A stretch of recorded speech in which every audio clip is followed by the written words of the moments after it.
Jumpa lagi dengan Imajiner Sejarah. Kali ini kita akan bahas sejarah bagaimana wanita itu bisa menghancurkan sebuah negara. Ya, kekuatan wanita memang luar biasa. Rayuannya mampu menumbangkan seorang raja. Bagaimana ceritanya? Yuk check it out. Di dalam sejarah, terdapat seorang raja yang tumbang karena wanita. Bahkan, wanita tersebut sanggup mengacaukan satu negara besar dan menumbangkan rajanya. Nama aslinya cukup panjang, yaitu Mary Dolores Eliza Roxana Gilbert. Nama panggungnya adalah Lola Montez, karena dia seorang penari dan aktris teater. Dilahirkan pada 17 Februari 1821 di Irlandia, dan sangat terkenal karena kecantikannya. Rambutnya berwarna gelap, bermata biru, dan tatapannya amat memikat. Setiap lelaki yang menatapnya pasti tergoda. Kisah bermula ketika Lola Montez berusia 19 tahun. Awalnya dia menikah dengan seorang prajurit Inggris bernama Kapten James di kota Dublin. Tak lama kemudian, Kapten James dipindahkan ke British India bersama Lola di suatu daerah yang sejuk dan eksotis bernama Simla. Ternyata di sana, setiap prajurit muda yang melihat Lola pasti terpana kecantikannya. Bukannya acuh terhadap penggoda, Lola malah menikmati ketenarannya itu. Keadaan ini membuat suaminya cemburu dan kecewa. Saking kecewanya, James kemudian kabur bersama seorang wanita lain yang biasa saja dan tidak cantik, sebagai bentuk kekecewaannya pada istrinya itu. Kaburnya James ini adalah sebuah penghinaan besar untuk Lola. Lola kemudian pulang ke Inggris dan menganggap suaminya sudah menceraikannya. Di London, untuk mengobati rasa sedihnya, Lola terjun dalam dunia teater, dan disinilah dia menjadi aktris sekaligus penari. Wajahnya yang cantik menjadi modal besar untuk mendapatkan apa yang Lola inginkan. Tarian sensual Lola membuat para laki-laki berbaris antri untuk menyaksikannya. Seorang bangsawan berpengaruh di London bernama Lord Ranelagh merayu Lola, tapi Lola menolaknya. Karena ditolak itulah, sang bangsawan menghina Lola di depan umum dan membeberkan masa lalu Lola. Sang bangsawan yang cukup berpengaruh membuat Lola tertekan, dan Lola pun kabur dari Inggris dengan hanya membawa uang secukupnya. Tanpa tujuan yang jelas, Lola mengembara menjelajahi Eropa. Tibalah dia di Warsawa, Polandia, dan berkenalan dengan seorang bangsawan beristri. Lola menjadi simpanan sang bangsawan dengan imbalan Lola diorbitkan sebagai aktris dan penari di Polandia. Lola kembali melambung dalam ketenaran, dan namanya pun dikenal di kalangan para bangsawan hingga Pangeran Polandia.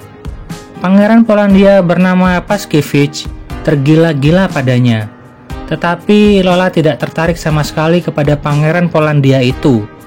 Merasa terhina, sang pangeran kemudian menandatangani sepucuk surat pengusiran, dan Lola pun harus angkat kaki dari Polandia. Lola pergi ke Perancis. Di sana dia tidak begitu dikenal, sehingga Lola meninggalkan Perancis dan melanjutkan perjalanan ke Bavaria, Jerman.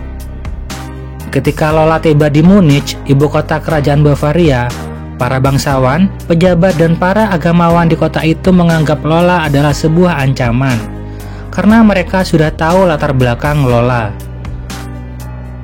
Pihak gereja bahkan menyerukan propaganda anti Lola ketika Lola ikut audisi di Royal Theatre Munich. Karena propaganda itu pun, Lola ditolak dari audisi. Namun Lola cukup cerdik. Dia mengirimkan surat resmi kepada Raja Ludwig pertama, meminta diberikan kesempatan agar bisa tampil untuk sang raja. Sang raja yang mencintai wanita segera memberikan izin. Lola pun tampil secara personal di hadapan Raja Ludwig. Sang raja menyaksikan penampilan Lola, dan saat itulah sang raja langsung bertekuk lutut pada Lola. Ludwig tergila-gila kepada Lola dan seperti terbius cinta. Ludwig memberikan segalanya kepada Lola, uang, rumah, harta, dan gelar kebangsawanan. Walau menghadapi banyak tentangan, Ludwig mengangkat Lola sebagai Countess of Landsfeld, yaitu gelar bangsawan di Bavaria. Lola mulai masuk ke dalam kancah kerajaan dan mengatur Ludwig. Ludwig pun mengiyakan apa keinginan Lola, sehingga sang raja yang pada awalnya amat dicintai oleh rakyatnya menjadi begitu dibenci oleh rakyatnya. Menteri yang memprotes seperti Karl von Abel langsung dipecat oleh Ludwig. Aliran Calvinis atau Protestan yang dianut Lola pun membuatnya semakin tidak disukai oleh kalangan Katolik. Rakyat dan mahasiswa yang sudah muak dengan Ludwig akhirnya melakukan revolusi pada tahun 1848 dan kerusuhan pecah di mana-mana. Mereka meminta agar Lola diusir dari Bavaria. Lola yang cerdik meminta Ludwig untuk menutup kampus dan membuat pendemo tandingan yang diberi nama Brigade Alemania, yang terdiri atas mahasiswa yang dibayar, sehingga terjadi tawuran dan penjarahan di mana-mana. Akhirnya, adik dari Raja Ludwig yaitu Pangeran Karl Theodor Maximilian August von Wittelsbach berjanji di hadapan para pendemo untuk menangkap Lola dan mengurangi kekuasaan kakaknya itu. Keadaan negara sangat kacau, sehingga sang raja terpaksa menandatangani surat pengusiran Lola. Hanya diberi waktu 1 jam, Lola harus angkat kaki dari Bavaria.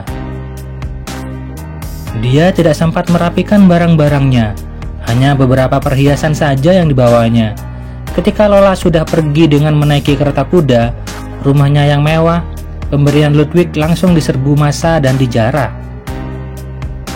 Tak ingin kekuasaannya jatuh ke tangan adiknya, akhirnya Raja Ludwig mengundurkan diri dan digantikan oleh anaknya Pangeran Maximilian Joseph von Wittelsbach. Lola sempat pindah-pindah negara dari Eropa hingga Amerika sebagai penari dan pelacur. Dia terlibat banyak perselingkuhan, hingga akhirnya dia mati karena terkena penyakit kelamin.